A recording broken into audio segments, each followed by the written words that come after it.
Poemdome's right here, and yeah, man, that was an awesome track, Burning Out. Yeah, man. The lyrics, man, I love it. Like, there's certain music, like, especially like hip-hop-y type tracks, where they have like a lady, like a female vocalist. Yeah. And they're just absolutely, man. I love absolutely. it, man. Yeah, it was such a joy to do stuff with Lucy. It always is, man.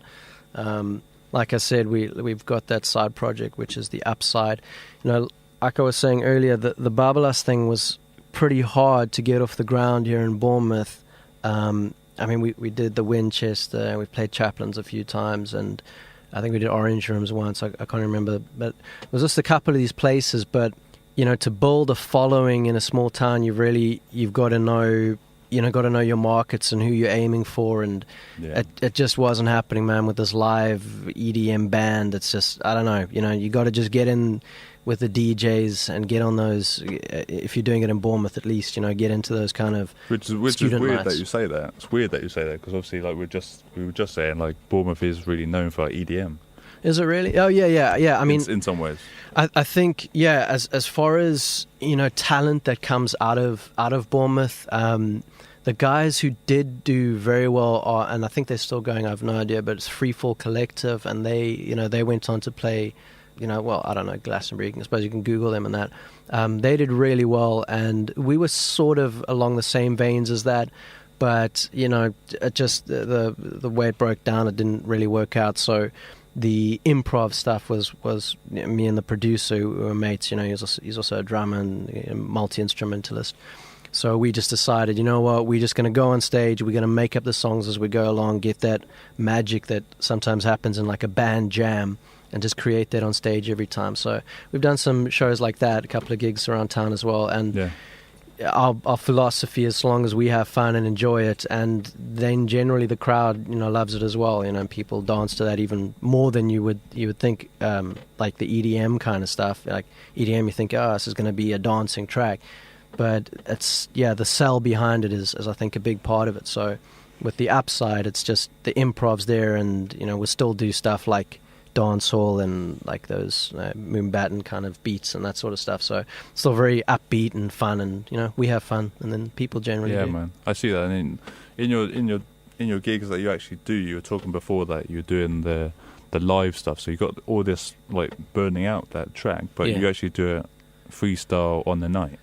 Yeah, like, well, with that stuff, that's like your typical band. Like, if you had to go any rock band or any band that's got a lineup of artists, and then they, like, you got your guitarist and your drummer, everyone knows their part. It's a formula, and everyone knows their song and what happens in the song, and there might be some variations when it's performed live, but it's generally going to sound like what you hear on a CD, on a single that you download or whatever. So it's very, like, not contrived, but it's a formula, and you go and you rehearse and you try and make it fresh every time, but it'll still be the same thing. So that compared to improv is you can create like a soundscape for like 2 minutes, and just feed off sort of the energy that's created in the room and go with it in a direction you don't even know. That's so cool, because you're basically jamming. Exactly, that's exactly what it's like. So when you do that, like, obviously you're freestyling. Lucy's, what is Lucy doing? Lucy's joined us a few times, and I'm sure she will again. But sometimes it'll just be Stacey and I, and he'll sort of lay down a bass line, and we use loopers, and we use drum machines and guitars and live instruments. And what we'll do is we'll sample off those live instruments and sort of create the instrumentation as we go. Yeah. So what I'll do on stage is sort of a live production of what's happening. So I'll sort of build like a verse section and a chorus section and maybe a bridge or whatever. So you start to get this like... generally, people have come to us and they've said, oh, that sounds like where you guys from, or where can I get the song, whatever. Yeah. So generally now when we start off, we say, okay, well, we've never heard this song we're about to play, so you're going to hear it for the first time, we're going to hear it for the first time, and let's see what happens. And there's something like really special about that, for us at least, like without trying to sell it, because as I was saying before, the main thing is that we're enjoying it. That's why we'll keep doing it, and if we're getting paid, it's even better. Yeah, man, that's like the original way of doing it. You kind of got you on the mic and then someone behind you on the mixer, or as it would be like the M's on the what's it called, the decks, the ones and twos kind of thing. Yeah. But I guess if Lucy was with you, then she would just kind of improv with you and like sing and stuff as well. Like. Yeah. I mean, we've had some like magical moments, dude. It's like there's no way that I can really put it into words, that the like feeling you get where you're like, this is like, you get this like epic sound and just the response, you know, like. I think one of the things as any kind of creative is if you get the respect of your peers in that like creative field. So if you're an artist and other artists think, wow, you're a good artist, you know. So when we've played before like other, you know, local musicians and that, and they've like, you know, been clapping or like make some crazy comments or whatever to us, it's like really, that's the kind of thing that you want, you know. You know, people who actually understand what's happening musically, you know, and like Lucy coming in with violins, and she's got a little looper and creating this like big pad, like this full sound, and then singing, and then she'll drop out, and then it's just a jam, man. And you kind of feel like, oh, okay, she's stopped, so let's bring in like my vocal now, or let's bring back that bass line, or whatever it is. You know, it happens like there in the moment. And I'm sure more people in Bournemouth would like to hear what you're doing, and like, you know, actually get the opportunity to listen to you. Like if you were to come back doing 4 gigs and stuff like that, I'm sure they would. Yeah, like. Do you ever record that kind of stuff when you jam it?